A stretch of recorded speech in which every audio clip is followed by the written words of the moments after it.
चाहे वो दो धारी तलवार हो, चाहे परमेश्वर का झिलम हो, चाहे जैसे भी हो परमेश्वर, वो हथियार हमारा बाइबल है।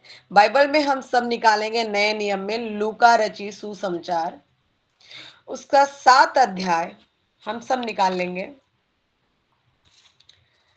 लूका रची सुसमाचार उसका 7 अध्याय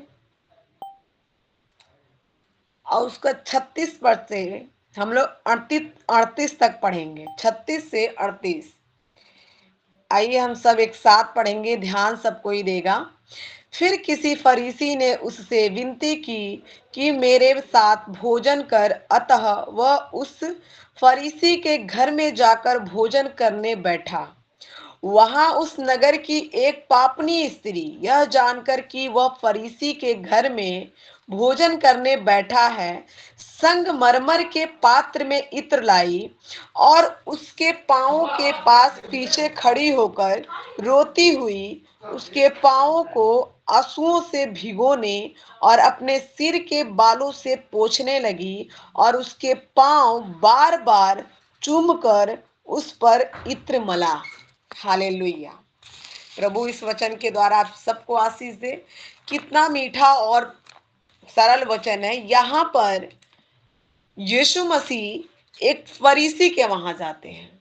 आप सब जानते हैं बाइबल में नए नियम में फरीसियों का दृष्टांत दिया हुआ है। फरीसी उनको क्या करते हैं, अपने घर में बुलाते हैं भोजन करने के लिए। तो यहाँ पर लूका रचित सुसमाचार में बताया गया है कि जब यीशु मसीह उनके घर जाते हैं फरीसियों के, तो वो भोजन करने के लिए बैठे होते हैं। तो वहां पर एक स्त्री जो होती है, यहाँ पर दृष्टांत दिया पापनी स्त्री, अर्थात वो एक पापनी स्त्री, यानी वो बेविचार में डूबी हुई है। वो ऐसी नहीं है उनकी तरह, वो ऐसे नहीं थी कि मंदिरों में जाती थी, उनका नॉर्मल नहीं जीवन जीती थी, बहुत कठिन जीवन जी रही थी। अब वहां पे वो स्त्री को पता चलता है कि यीशु मसीह इनके वहां आया है। अब वो स्त्री ये सारी बातें सुनते ही उनके वहां जाने की तैयारी करती है और वहां जाती है। जाते ही यीशु मसीह को देखती है और उनके चरणों में पूरी तरह से क्या करती है, पड़ जाती है और रोने लगती है। यहाँ पे बताया गया है कि रोती हुई उसके पांवों को आंसुओं से भिगोने और अपने सिर के बालों से पोंछने लगी। सोचिए कितनी बड़ी बात है। बताया जाता है कि जो स्त्री के बाल होते हैं वो उनके श्रृंगार होते हैं। हाँ, वो बालों को कभी भी मतलब बाल, कभी उनके बाल जो होते हैं उनकी एक शान के भी प्रतीक होते हैं। लेकिन वो वहां पे वो स्त्री जो पापी है, पापनी दर्शाया गया है, वो स्त्री क्या कर रही है, अपने बालों से, पहली बात तो वो अपने आंसुओं से प्रभु के जो यीशु मसीह है उनके पैरों को धुल रही है। और दूसरी बात यहाँ पे सबसे बड़ी क्या है, वो अपने बाल जो उनके केस है उस केस से पोंछ रही है। हालेलुया। अब जो है यहाँ पे दो बातें बताई गई हैं कि यानी बाल, यानी अपने आंसू, कीमती आंसू भी हैं और बाल भी उसके लिए कीमती हैं, लेकिन दोनों चीज को उसने, उत्तम चीजों को परमेश्वर के चरणों में डाल दिया है। है कि नहीं। फिर आगे बताया गया उसके पांव बार बार चूम चूम कर उन पर इत्र मला। कितनी बड़ी बात। अब उसने चौथी चीज क्या की, चुम्बन किया। किसका, परमेश्वर यीशु मसीह के पैरों का। बाइबल बताती है कि जब हम मिले तो पवित्र चुम्बन करें और लोगों को क्या करें, आनंदित होके उनको क्या करें, मतलब उनका स्वागत करें। लेकिन वो स्त्री उनके पैरों को चूमती है, लगातार चूमती है। और फिर क्या है, इत्र, इत्र उनके पैरों, यीशु मसीह के पैरों पर उड़ेल देती है। अब ये स्त्री पापी होने के बावजूद भी अपनी चार कीमती चीज किसके चरणों में उड़ेल दे रही है, प्रभु के चरणों में। आप सब बताइए यहाँ पर मेरे प्रियो, बहुत सारे ऐसे लोग होंगे कि क्या करते हैं, बहुत सारे यहाँ पर हम कमाने वाले हैं या कुछ भी, जैसे कि वो अपना दसमांश देते हैं, यानी उनका जो कमाई है उसका 10वां हिस्सा प्रभु को देते हैं, यानी जो पुराने नियम में बताया गया है कि नहीं। ये सारी चीजें होती हैं। लेकिन उस स्त्री ने क्या किया, अपनी कमाई जो थी वो सब परमेश्वर को दे दिया। अपने बाल जो उनका शान का प्रतीक है वो भी क्या किया, प्रभु के चरणों में डाल दिया, प्रभु के चरणों को पोंछा, अपने आंसुओं से प्रभु के चरणों को भिगो दिया, है ना। और उसके पांवों को बार बार चुम्बन कर रही है, वो भी सारी चीजें उसके जीवन मतलब वो दे रही है। और फिर लास्ट में उसने संग अब जो इत्र है, इत्र आज भी वो बहुत कीमती होता है, इत्र आज भी महंगा मिलता है। और उस इत्र को उसने क्या किया, प्रभु को चरणों में उड़ेल दिया। वहां पर वहीं पे क्या करते हैं लोग कि बताया जाता है, वहां पे जो आगे जब आप पढ़ेंगे तो वहां ये बताया गया, ये दृष्टांत दिया गया है कि वहां पे जो लोग होते हैं फरीसी लोग कहते हैं कि ये अगर सच में परमेश्वर होता तो ये जान लेता कि वो कैसी स्त्री है, और उसको क्या करता, अपने से दूर कर देता है कि नहीं। ये सारी चीजें हैं, लेकिन प्रभु उनको क्या कर रहा है, फिर भी इग्नोर कर रहा है। आगे ये भी बताया जाता है कि वहां पे ये भी बताया गया कि काश ये, अगर आप मत्ती में पढ़ेंगे तो वहां पे लिखा है कि जब ये इत्र की बारी आई तो वहां पर ये यहूदा जो है परमेश्वर का जो चेला है, वो कहता है कि ये क्या होता है, ये इतने कुछ कुछ मुद्रा इसकी मिल जाती, लेकिन इसने क्या किया, उस इत्र को बर्बाद कर दिया। लेकिन फिर भी उसने उस अपनी कमाई की पूंजी लगाई थी मेरे प्रियो। इत्र जो है वो अपनी कमाई की पूंजी उसने लगा दिया, और उसके बावजूद वो कहता है उसके पास सब कुछ है। वचन बताता है कि प्रभु उसको क्या है, कोषाध्यक्ष बनाया था, यानी जो पैसे की सारी जिम्मेदारी उसी को दिया गया था। लेकिन वो उसमें भी तर्क वितर्क करने लगा कि उतने का पैसा है वो रहता तो कंगालों में बांट देता।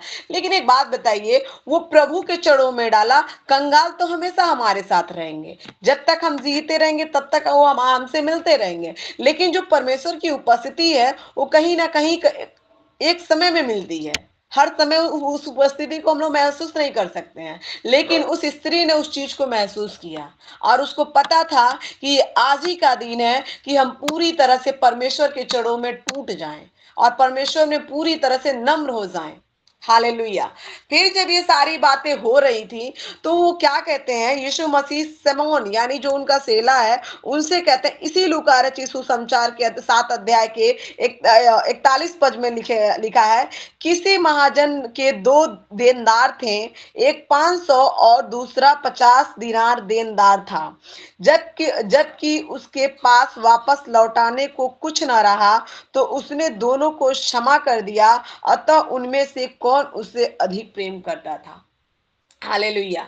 यहाँ पे वचन बता रहा है, प्रभु दृष्टांत दे रहे हैं कि 2 ऐसे मनुष्य हैं जिनका कर लिया गया, देनदार हैं, वो क्या कर रहे हैं, उनका जो कर्ज है, कुछ लोग का, एक का जो है 50 है और दूसरे सॉरी, एक का 500 है और दूसरे का 50 दिनार है।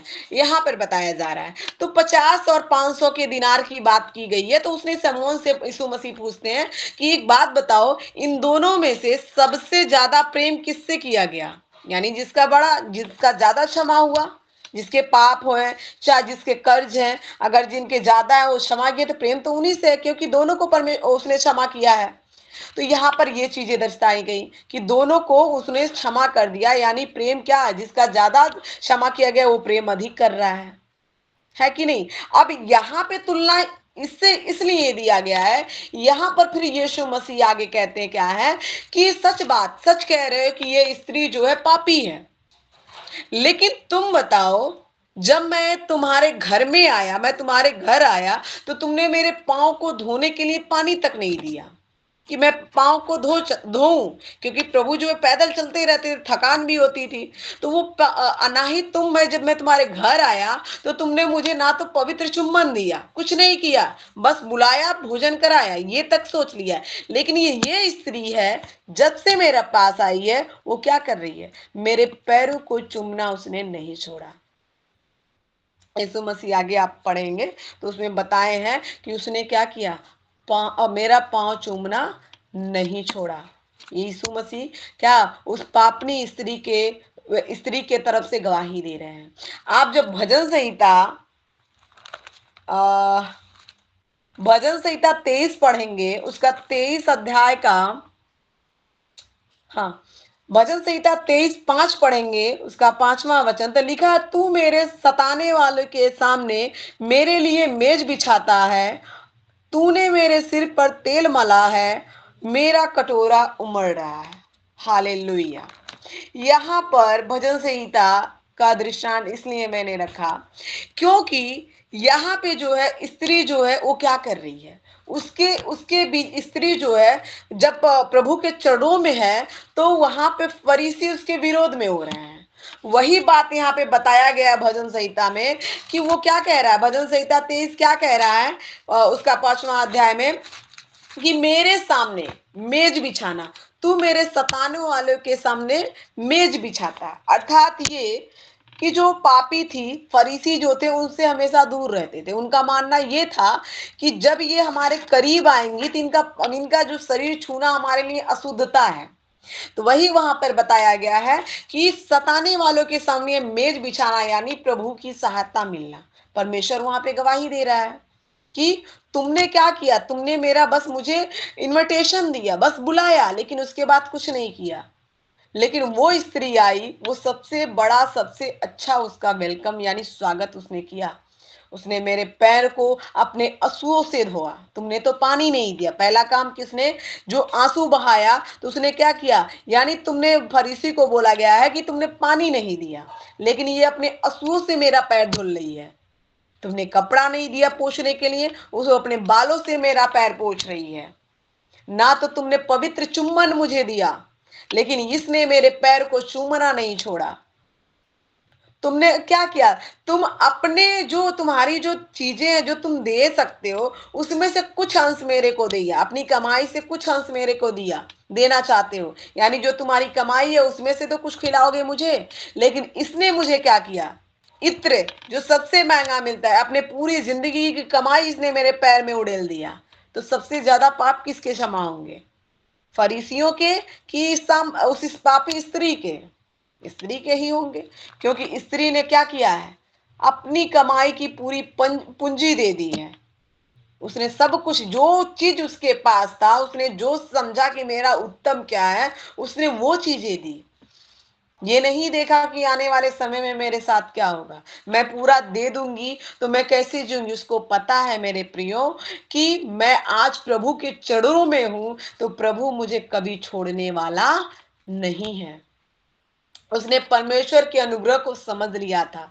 वैसे ही मेरे प्रियो, आज बहुत सारे लोग हैं जिनके पास सब कुछ है, धन दौलत सब कुछ है, लेकिन उनके पास एक चीज नहीं है, यीशु मसीह। उनके पास वचन नहीं है। हाँ, बहुत सारे ऐसे लोग हैं जो क्या रोज की कमाई करते हैं और उनके घर का चूल्हा जलता है। यहाँ पे बहुत सारे लोग ऐसे हैं भी, होंगे भी। क्या करते हैं, अगर एक दिन वो कमाए ना, तो शायद वो बहुत मुश्किल से उनको भोजन मिलता है, लेकिन उनके पास सबसे अच्छा क्या है, सबसे वो क्या, फिर भी वो सबसे धनवान है, क्योंकि उनके पास यीशु मसीह है। क्योंकि मेरे प्रियो, आप गरीब दिखोगे, आप लगोगे कि आप बहुत नॉर्मल हो, आप, हमको देख के लोग कहेंगे अरे तो इसको तो बोलने ढंग से नहीं आ रहा है, ये तो सही से बात नहीं कर सकता। लेकिन मेरे प्रियो, आप इतने सामर्थी हो कि आपकी प्रार्थना और आपका जो वचन प्रचार कर रहे हैं, इसके द्वारा कईयों लोग धनवान हो जाते हैं। आपका पैर पड़ना ही वो धरती स्वतंत्र हो जाती है मेरे प्रियो। क्योंकि धरती भी परमेश्वर के पुत्रों की बाढ़ जोती है। धरती भी चाहती है कि परमेश्वर यीशु मसीह के जो पुत्र हैं वो आए और मेरे ऊपर चढ़ जाएं, ताकि मैं स्वतंत्र हो जाऊं। इतनी सामर्थ है। अगर कोई ऐसा समझ रहा है कि मैं तो हूं, आज कमाऊंगा नहीं तो आज खाऊंगा नहीं, ये क्या है, ये शरीर है। इस शरीर को तो, शरीर मिट्टी से, संसार की मिट्टी से बना, संसार में की मिट्टी में मिल जाना है। लेकिन जो आपकी आत्मा है ना, वो परमेश्वर से मिला हुआ है, वो परमेश्वर में मिलना ही है।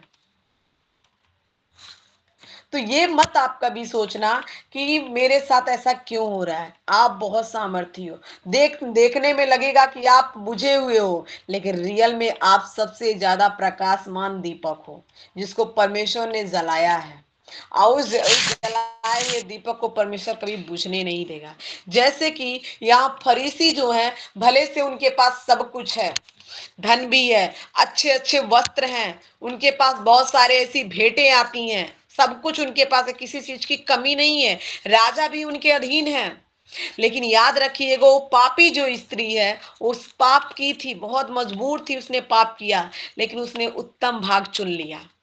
परमेश्वर का, परमेश्वर के चरणों में अपने आप को क्या किया, सौंप दिया, डाल दिया पूरी तरह से।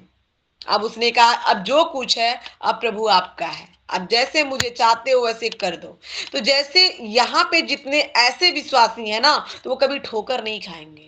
जो कहते हैं, जो कुछ भी उनको जीवन में प्रॉब्लम आ रहा है तो उनके जुबान से तुरंत प्रभु की स्तुति निकल रही है, तुरंत उनका घुटना टिक जा रहा है। तो मेरे प्रियो, याद रखो, ये आप नहीं हो, ये खुद से आप नहीं कर रहे हो, आपके जीवन में पवित्र आत्मा है, वो आपको करवा रहा है।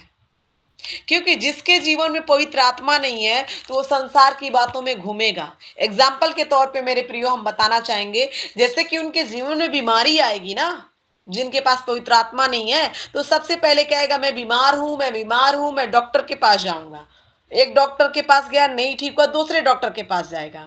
लेकिन एक जो सच्चा मसीह है, जिसके पास पवित्र आत्मा है, जैसे इस स्त्री ने कहा, स्त्री ने स्वीकार किया है, तो वो क्या करेगा? जब वो दवा कराएगा, कब? पहले परमेश्वर को उपस्थिति में बैठेगा, परमेश्वर से प्रार्थना करेगा कि मैं ठीक हो गया हूं। हाँ, लेकिन वैद्य को दिखाएगा, क्योंकि आज्ञा आज्ञा हमें मिली है, मैं तुम्हें ठीक कर सकता हूं, लेकिन उन्हें भी करना है, क्योंकि क्या है, वैद्य परमेश्वर ने बनाया है इसलिए, ताकि उनकी भी तो कमाई कैसे भी करवानी ही है ना। तो संसार के लिए थोड़ा सा हमें करना पड़ता है, दुआ भी करें, दवा भी कराएं, लेकिन सबसे पहला काम क्या है? दुआ। तो वो जो परमेश्वर के लोग हैं वो तुरंत क्या करेंगे? प्रेयर करेंगे। दवा करवाते रहे, करवाएंगे, लेकिन प्रार्थना करेंगे। और जो दवा डॉक्टर कहता है 6 महीना में चलेगा, वो दवा हमारे लिए 10 दिन में, 15 दिन में, महीना दिन में खत्म हो जाता है, हमारे जीवन से दूर हो जाता है। वही यहाँ पे फरीसियों को भी कई बार दृष्टांत परमेश्वर ने दिया, उन्हें समझाया, लेकिन वो नहीं समझे, क्योंकि वो इस योग्य, इस ऐसे जगह पे पहुंच गए थे जहां से उनको वापस लाना बड़ा कठिन था। जैसे वो कहते हैं ना, वहां क्या नाम है, जो लोग धनी लोग होते हैं, जो जिनके पास बहुत सारा पैसा है, इनके पास इनका मन थोड़ा अलग होता है, ठिठाई वाला मन होता है, तो इनको समझाना थोड़ा कठिन होता है। वैसे फरीसी थे, फरीसियों को अभी भी, उनको आज भी देखेंगे आप इज़राइल में जाके, तो आज भी वो प्रभु के स्वागत करते हैं, प्रभु का आगमन का इंतजार कर रहे हैं। बल्कि यीशु, कई कई यहूदी ऐसे लोग हैं कि जो इंतजार कर रहे हैं, लेकिन यहाँ पर हमने यीशु मसीह को भी क्रूस पे चढ़ते हुए देख लिया उसका। अब हम लोग क्या इंतजार कर रहे हैं? दूसरे आगमन का, लेकिन वो अभी लोग उसी में लिपटे हुए हैं। यानी जब हम अपने ज्ञान का सहारा लेंगे तो हम क्या करेंगे? भ्रमित जरूर होंगे, लेकिन जब हम प्रभु की इच्छाओं में चलते हैं तो कहीं ना कहीं प्रभु हमें प्रकाशमान जरूर करता है। और यहाँ पे उस स्त्री को परमेश्वर ने क्षमा किया। आप जब लास्ट में पढ़ेंगे, और लास्ट में आप जब उसी लूका रचित सुसमाचार का 49 और 50 पढ़ेंगे तो लिखा है, तब जो लोग उसके साथ भोजन करने बैठे थे वे अपने अपने मन में सोचने लगे, यह कौन है जो पापों को भी क्षमा करता है? पर उसने स्त्री से कहा, तेरे विश्वास ने तुझे बचा लिया, कुशल से चली जा। हालेलुया। यहाँ पे परमेश्वर का वचन क्या कह रहा है? यहाँ पे परमेश्वर का वचन कह रहा है कि लोग क्या कर रहे हैं? लोग ये सोच रहे हैं कि ये कौन है कि जो पाप भी क्षमा कर रहा है। उसमें उसके चेले भी हैं, वहां फरीसी भी हैं, बहुत सारे विश्वास लोग भी हैं, लेकिन फिर भी पूछ रहे, परमेश्वर ने इतने चिन्ह चमत्कार उनको दिखाए हैं, फिर भी वो लोग पूछते हैं बड़ा अजीब सवाल कि ये कौन है कि जो पाप को भी क्षमा कर रहा है। लेकिन प्रभु वहां पे क्या कहते हैं? तेरे विश्वास ने तुझे क्या किया है? बचा लिया है, अब कुशल से तू चली जा। यहाँ पर एक बहुत बड़ी बात हमको लग रही है कि परमेश्वर ने क्या कहा? तेरे विश्वास ने, अर्थात मेरे पाप भी क्षमा तभी होंगे जब हमारा विश्वास रहेगा परमेश्वर पे। अब अन्य की तरह नहीं कि हमने ये पाठ करवा लिया, ये यज्ञ करवा लिया, अब हमारे पाप क्षमा हो जाएंगे, या हमने क्या नाम है, या ये तीर्थ कर लिया, हमारे पाप क्षमा हो गए। तो क्या है? नहीं, यहां पर क्या है, जब आप पश्चाताप कर रहे हैं किसी भी चीज का, आपसे कोई गलती हो गया, पश्चाताप कर रहे हैं, तो पूरी तरह से पश्चाताप जब आपने कर लिया तो आप विश्वास कर लो कि अब मेरे पाप क्षमा हो चुके हैं, मेरे जीवन से मेरे पूर्वजों के पाप, मेरे इस घर के पाप मेरे जीवन से दूर जा चुके हैं। यानी पूरी तरह से आप विश्वास कर ही लो कि आप पूरी तरह से उस पाप से मुक्त हो चुके हो, तब आप मुक्ति पालोगे। ऐसा हुआ भी है। लेकिन अगर आप पश्चाताप कर रहे हैं, फिर भी कह रहे हैं कि अरे पता नहीं हुआ होगा कि नहीं, किंतु परंतु में फंसे हैं, तो शायद वो पाप आपके जीवन में वापिस आ सकते हैं। इसलिए जब आप विश्वास करें तो दृढ़ता विश्वास करें, छलिया वाला नहीं, किंतु परंतु वाला नहीं।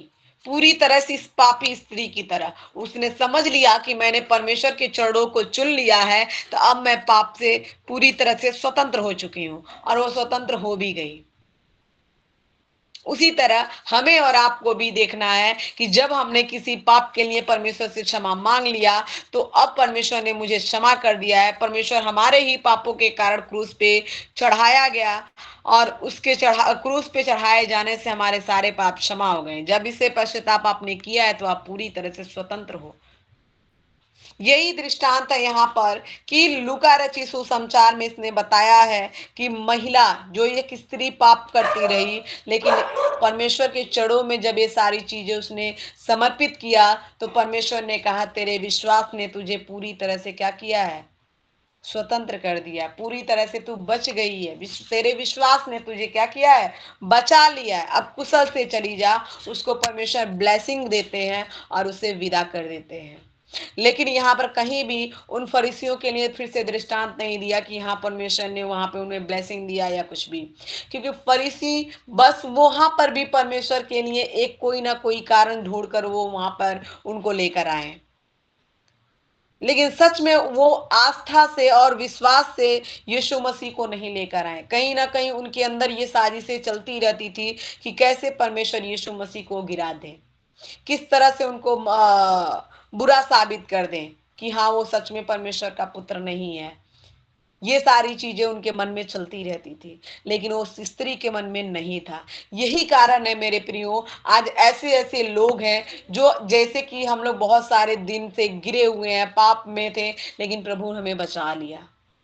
इसीलिए और बहुत सारे ऐसे धर्मी लोग मिलेंगे आपको संसार में जो कभी झूठ नहीं बोलते हैं, कभी किसी का नुकसान तक नहीं किए हैं, हर एक को धार्मिकता कार्य कर रहे हैं जो कि धर्मशास्त्र में लिखा है, लेकिन फिर भी परमेश्वर का कलाम कलाम उनके पास नहीं है। लेकिन हमारे पास है। हम बहुत ही उत्तम है, क्योंकि परमेश्वर ने क्या किया, पापियों के लिए आया था, बीमारों के लिए आया था, भले चंगों के लिए नहीं आया था। ये नहीं है कि जो बहुत धनवान है उनके वहां आया था, नहीं, वो असहाय लोगों के लिए आया, जो पूरी तरह से लोगों ने समाज से उसे बहिष्कार कर दिया। आप कई बार देखे होंगे बेविचार स्त्रियों को परमेश्वर ने क्षमा किया है। एक दृष्टांत ये भी है कि क्या होता है कि स्त्री को बेविचार में पकड़ी हुई उसको लेकर आते हैं, घसीटते हुए लोग लाते हैं, इसके पास करते हैं, फिर उसको बोलते हैं कि इसको पत्थर से मारो, लेकिन प्रभु यीशु मसीह जमीन पे उस टाइम कुछ लिख रहे होते हैं, और फिर उठते हैं और बोलते हैं कि ठीक है, जो जन्म से लेके आज तक कोई पाप, एक भी पाप नहीं किया, वही इस स्त्री को मारेगा। तब लोग वहां पे फरीसी और वहां पे जितने लोग होते हैं वो क्या करते हैं, पत्थर फेंक देते हैं और चले जाते हैं। फिर यीशु मसीह कहते हैं कि क्या वो लोग कहाँ गए, तो वो बोले कि सब चले गए। तो वो बोला, यीशु मसीह वहां बोलते हैं कि ठीक है, आप तुम भी चली जाओ। उसको भी वहां पर परमेश्वर ने क्या किया, क्षमा किया। बहुत सारे ऐसे बाइबल में दृष्टांत हैं जो पाप में पकड़ी गई, लेकिन परमेश्वर के पीछे सबसे पहले वो चली। परमेश्वर के क्या है, इनके परमेश्वर के चेले ही विरोध में हो गए जब पकड़वाया गया, लेकिन वो पापी स्त्री मरियम जो थी वो क्या कहे, उसके साथ साथ चली, क्रूस के पास वही खड़ी रही। तो सोचिए मेरे मतलब प्रियो, कि यहाँ पर क्या है, धर्मी लोगों का कहीं दृष्टांत नहीं कि परमेश्वर वो धर्मी थे उनको चुना। परमेश्वर बाइबल पूरी बताती है पापियों को परमेश्वर ने चुन लिया, जो ऐसे वैसे इधर उधर भटकते रहे उनको परमेश्वर ने उठा लिया। कहीं ये नहीं लिखा कि जो प्रार्थना करते थे, तपस्या करते थे, परमेश्वर उन्हें चुन लिया, कहीं दृष्टांत नहीं दिया है। कहीं तपस्वियों का, कहीं आराधकों का दृष्टांत दिया ही नहीं है। वही संसार में भटके हुए लोग, इधर उधर पाप में पड़े हुए लोगों को ही परमेश्वर ने चुना है। तो ये मत सोचिए कि आज मैं भोजन नहीं कर रहा हूँ, आज मैं बहुत अकाल में हूँ, चाहे बीमार हूँ, तो परमेश्वर मुझसे प्रेम नहीं करता है। प्रेम, सबसे ज्यादा प्रेम आपसे वो परमेश्वर करता है, लेकिन वो चाहता है मेरा बेटा मेरी बेटी मेरे जैसा बने, मुझ पे विश्वास करे। परमेश्वर को अच्छा लगता है। यही हुआ, परमेश्वर बहुत आनंदित होता है उस पापी स्त्री को देख के, लेकिन फरीसियों को देखकर उसका मन आनंदित नहीं होता है। इसीलिए वो दृष्टांत इस जो यहाँ पे जो लोग दीनदार लोगों का दृष्टांत परमेश्वर ने दिया है। तो इस प्रकार से परमेश्वर हमारे आगे मेज बिछाता है, हमारे दुश्मनों जो हमको सताने वाले लोग हैं वहां पे मेज बिछाता है। जैसे इस स्त्री, पापी स्त्री के सामने परमेश्वर ने मेज बिछाया, उसकी गवाही परमेश्वर ने दिया। तो हमें और आपको भी ऐसा बनना है कि परमेश्वर हमारी गवाही दे, अर्थात ये कि हमारे उस प्रॉब्लम में पड़ने से पहले परमेश्वर क्या करे, उस चीजों को हमारे जीवन में प्रकट करे और हम उस चीज से बच जाएं। आइए हम अपनी आंखों को बंद करें और प्रार्थना करें कि उसी पापी स्त्री की